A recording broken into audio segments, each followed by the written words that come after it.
આગળ વધીએ આપણી સાથે બીજા એક મેનેજમેન્ટ જોડાઈ ચૂક્યા છે. ઇન્ડોસ્ટાર કેપિટલના ફાઇનાન્સના એક્ઝિક્યુટિવ વીસી અને સીઈઓ આર શ્રીધર જોડાઈ ચૂક્યા છે આગળ વાતચીત કરવા માટે. હાય sir, thanks very much for joining in. Let me start with the overall picture for this quarter.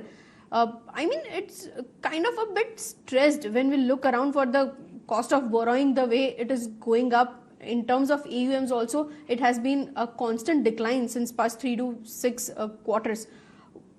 What situation is it working on? Can you give me a highlight on that front before we start on other parameters of the results?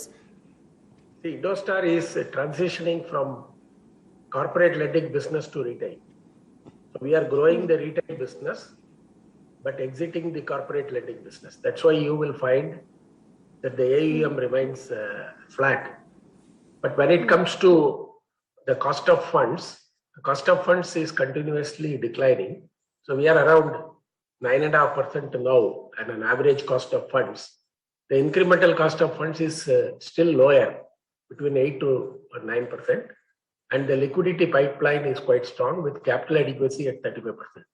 So we are quite strong on the liability side with 35% capital adequacy, strong ALM, and huge liquidity pipeline, which comes at a cost between 8 to 9% for NBFC and between 7 to 8% for our affordable housing finance company. So with the kind of liability side strength, we are looking to grow the retail business in a big way.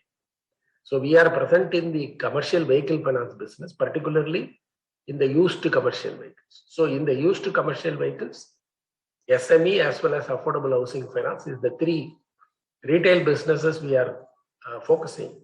And last year, after a long pandemic, we have been growing steadily, but last quarter has been very strong.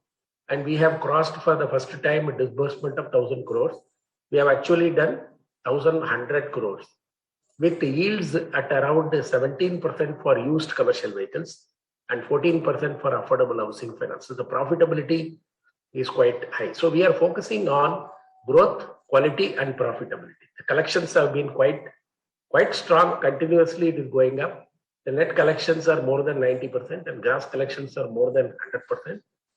The stage 3 has been very stable, and we have been following continuously very conservative accounting policy. So we have provided for the future stress in the earlier years in March 20 and March 21. So we are standing good, and we are going to take advantage of the potential which is unfolding now with the economy reviving and pandemic subsiding. Okay, that clarifies the numbers actually optically. Thanks very much, sir. Acha, one more thing I actually wanted to understand was a follow-up on the things you said. In terms of cost of funds that you were talking about, it has been constantly declining. What kind of NIMS effect can I watch out for in next 1 to 2 quarters? Because this time also the NIMS have expanded around 90 basis points. A further improvement on that parameters. What kind of levels can I witness there? So as I've told you, we are in a used commercial vehicle finance business, which is giving us a yield of 17 to 18%. With cost of funds below 10, our spreads are around 8%. And with capital adequacy at 35%, we can look at NIMS moving to double digits quite quickly as we grow and use our capital in the next few quarters. So the NIMS in the used vehicle financing business in the parent is going to be quite high. It will be between 9 to 10%. And when it comes to affordable housing finance business, the cost of fund is lower. So there also we have huge capital. So there also we can look at that kind of a net interest margin. So we have decided to focus on niche segments where there is no presence of banks and very few companies are present, which is scalable, small ticket. So that is the segments we are focusing, like used vehicles and affordable housing. In both, our NIMS will be between 9 to 10% for some time, and then slowly it will come down to 8% as and when we grow and consume the capital.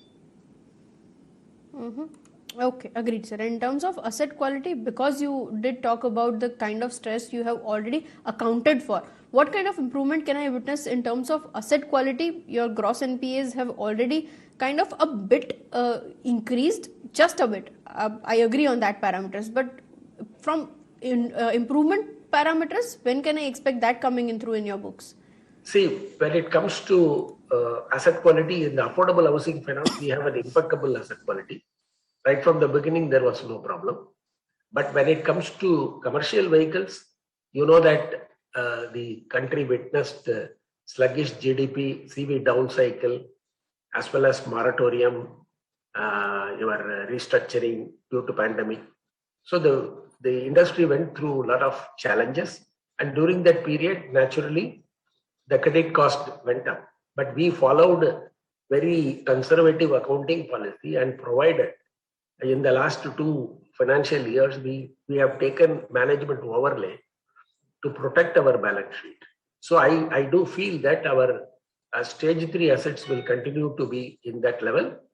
And what is very heartening is post pandemic, from November 2020 to October 2021, for the last 12 years, in the used commercial vehicle finance business, we have done nearly 2,500 crore of disbursements. And in this, 98% is in stage 1. So the new book which we have been generating from October 2020 has impeccable asset quality. The old book had some stress due to the challenges which I had articulated. For that, we have taken enough cover. So there is not going to be any further stress or challenge. We have been adequately provided. We have taken conservative stand on that. So absolutely, there is not going to be any problem. If there is no write back, at least there will be no write off. Okay, agreed, sir. Actually, I wanted to discuss more, but I am kind of constrained with the time parameters. Okay. Thank you, sir. With best regards. Thank Next you. time when we discuss, with a hope that we can discuss in details about all these parameters rather. Thank you. Thank you for having me on the show. Thank you sir. R Sridhar જોડાયા હતા આપણી સાથે IndoStar કેપિટલના, અને જે પ્રમાણે મેનેજમેન્ટની comments હતી, actually street એને થોડુંક હાઇલાઇટ પણ કરી રહ્યું છે. નજર કરો, સ્ટોક 7% ઉપર આવી ચૂક્યો છે, અને કાઇન્ડ ઓફ જે આપણે ટ્રાન્સલેશન જોઈ રહ્યા છીએ, કંપનીએ જે સેક્ટોરલ પેરામીટર્સની વાત કરી એના લીધે થોડુંક ડ્રોપડાઉન છે નંબર્સની અંદર. નજર રાખતા રહીશું કેવી રીતના ટર્ન આઉટ થાય છે. ક્વિકલી એક બ્રેક પણ લઈ લઈએ, બ્રેક બાદ પાછા ફરીને આગળ બાકીના કાઉન્ટર્સની ઉપર નજર કરીશું.